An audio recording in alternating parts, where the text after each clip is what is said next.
বাড়িতে কেউ না থাকার সুযোগে পরশুরামের বাড়িতে মরণ ফাঁদ পেতে রাখল শীতল। তবে কি এবার সেই ফাঁদে পা দেবে টনি পরশুরাম? বন্ধুরা, পরশুরাম ধারাবাহিকের আজকের পর্বে দেখানো হয়েছে টনি বাড়িতে ফিরে আসে। তবে সৌরভের বলা কথাগুলো তার কানের কাছে বাজছে। সৌরভ বলেছে পরশুরাম জেনে বুঝে ইচ্ছে করেই টনির দিকে চেম্বার চালিয়েছিল। পরশুরাম জানতো তার সামনে টনি দাঁড়িয়ে আছে, আর এইসব কথা ভেবে ভেবেই টনির মন খারাপ। টনি বাড়িতে আসতেই পরশুরাম বলে, তোমার এখন আসার সময় হলো? আমি সে কখন থেকে না খেয়ে তোমার জন্য অপেক্ষা করে আছি। তোমার হাতের মাটন কষা হয়েছে? উফ, আমার বড্ড খিদে লেগেছে টুনি। এসো এসো, আমরা একসঙ্গে খাবার খাবো। টনি বলে, তো তুমি খেয়ে নাওনি কেন? পরশুরাম বলে, বারে, আমি যদি বাড়িতে না থাকি তোমার বউটা কি খেয়ে নেয়? আমার বউটা এখন বাড়িতে নেই আর আমি খেয়ে নেব, এটা কি হয়? এমনটা কি হয়েছে কখনো? টনি বলে, এমন অনেক কিছুই আছে যা আগে কখনোই হয়নি, কিন্তু এখন তো হচ্ছে। পরশুরাম বলে, তোমার কি হয়েছে বলো তো? টনি বলে, কিছু নয়, তুমি হাত মুখ ধুয়ে এসো, আমি খাবার রেডি করছি। এই বলে টনি রান্নাঘরে যায় পরশুরামের জন্য খাবার বাড়ে। অন্যদিকে পরশুরাম হাত মুখ ধুয়ে এসে দেখে টনি শুধু পরশুরামের জন্যই খাবার বেড়েছে। পরশুরাম বলে, সে কি, শুধুমাত্র আমার খাবার? তোমার খাবার কোথায়? টনি বলে, এখন আমি খাবো না, আমার খেতে ইচ্ছে করছে না। পরশুরাম বলে, বুঝেছি, আমি যেমন আমার ছেলেমেয়েদের খাইয়ে দিই তেমন আমার বউরও ইচ্ছে করছে আমার হাতে খেতে, তাই তো? ঠিক আছে, আজ আমি নিজের হাতে তোমাকে খাইয়ে দেব। টনি বলে, না গো, আমার সত্যি ইচ্ছে করছে না। আসলে টনির মন খারাপ। অন্যদিকে পরশুরাম টনিকে ছাড়া কি করে একলা খাবে? তাই তো পরশুরাম বারবার করে টনিকে রিকোয়েস্ট করতে থাকে আর নিজের হাতে টনিকে খাইয়ে দেয়। দু এক ডাল খাবার খাওয়ার পরে টনি বলে, সত্যি আমার শরীরটা ভালো লাগছে না, আজ আমি খাবো না। পরশুরাম বলে, ঠিক আছে। এরপরে পরশুরাম একা একাই খাবার খাচ্ছে। পরশুরামকে দেখেই বোঝা যাচ্ছে টনির হাতের মাটন কষা খুব তৃপ্তি ভরে খাচ্ছে সে। অন্যদিকে টনি পরশুরামের দিকে অপলক দৃষ্টিতে তাকিয়ে আছে। টনির চোখে জল ছলছল করে। টনি মনে মনে ভাবতে থাকে, এই তুমি কি সেই তুমি যে জেনে বিঝে ইচ্ছে করে আমার দিকে চেম্বার চালিয়েছিলে, আমাকে মারতে চেয়েছিলে? এই তোমার সাথে সেই তোমার তো কোনো মিল পাচ্ছি না গো আমি। এই কেমন অদ্ভুত গোলকধারায় পড়লাম আমি। অন্যদিকে দেখানো হয় মুখার্জি বাড়িতে আরাধ্যা চিৎকার করে বলতে থাকে, আমার জীবনের সব সুখ শান্তি নষ্ট হয়ে গেল। আমি যে স্বপ্নগুলো দেখেছিলাম সেই স্বপ্নগুলো অধরাই থেকে গেল। এটাই কি আমার কপালে রেখা ছিল? তোমরা আমার পরিবার, আমার গুরুজন হয়ে আমার জন্য কিছুই করতে পারলে না। তখনই টনির মা বলে, এই কথাগুলো এখন না ভেবে তোমার আরও আগে ভাবা উচিত ছিল।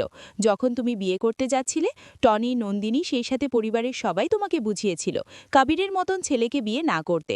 কই, তখন তো তুমি কোনো কথা শোনোনি। আরাধ্যা বলে, কি করতাম আমি? হ্যাঁ, আমি কি করতাম? আমি তো কাবিরকে ভালোবাসি, সেজন্যই তো আমি কাবিরকে ভুলতে পারিনি, ওকে ছাড়তে পারিনি। আয়েশি বলে, সেটা যখন করতে পারিসনি সেই ভুলের মাসুল তো তোকে দিতেই হবে। আরাধ্যা বলে, তুই এই কথা বলছিস? আমি তোর মতো নয় দিদিভাই, তোর মতো নয় যে 2 দিন কাউকে ভালোবেসে তাকে আবার জেলে ভরে দেব। তখনই আয়েশি বলে, চুপ, একদম চুপ। যা করেছি বেশ করেছি আমি। হ্যাঁ, আমি বিজিতকে জেলে দিয়েছি, কারণ ওই লোকটা একজন ক্রিমিনাল, ইন্টারন্যাশনাল ক্রিমিনাল। পৃথিবীতে এমন কোনো অবৈধ কাজ নেই যেটা ও করে না। আর তাকে আমি ছেড়ে দিতাম? আর তার সঙ্গে জড়িয়ে ছিল আমার বাবা, আমার জেঠু। তারা এই বাড়ির মেয়েদের পণ্য ঢাবে। তারা শুধুমাত্র এই বাড়ির মেয়েদের বিয়ে দেওয়ার নামে বিজনেস ডিল করে। বিয়ে দিয়ে তাদের বিজনেসের রাস্তা আরও প্রশস্ত করে। আমি জানি না আমার বাবা, জেঠু তারা কোন অবৈধ কাজ করে, কী কাজের সাথে তারা যুক্ত। তখনই সেখানে আসে বলরাম মায়া, সেই সাথে স্পেশাল ব্রাঞ্চের আরও কয়েকজন, আর লোকাল থানার পুলিশ।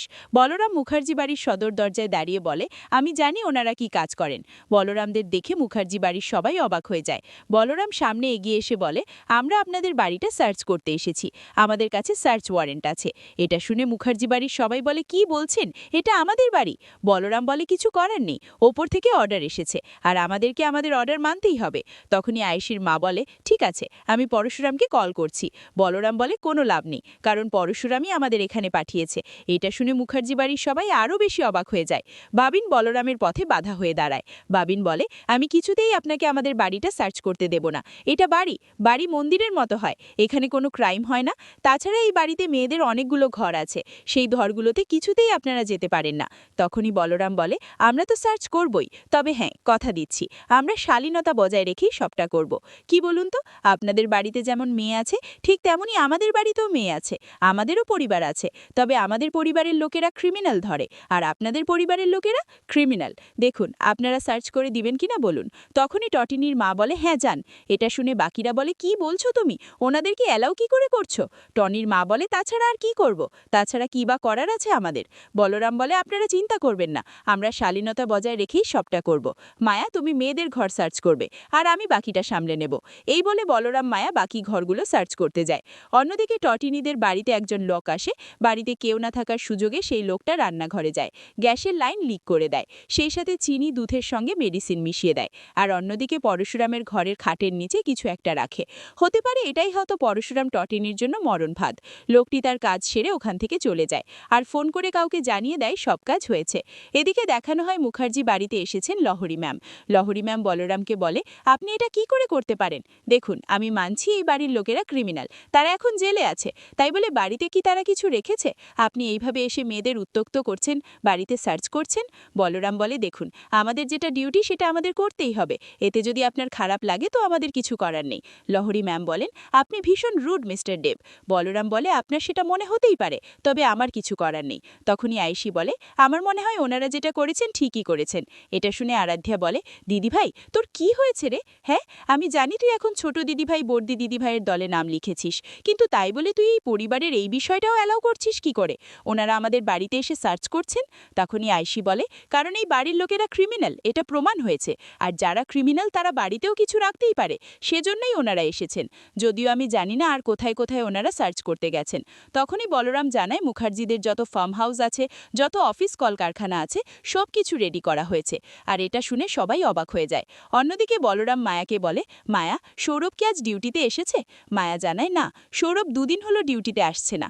এটা শুনে বলরাম বলে, ও দুদিন ডিউটিতে আসেনি, তার মানে নিশ্চয়ই অন্য কোনো প্ল্যান করছে।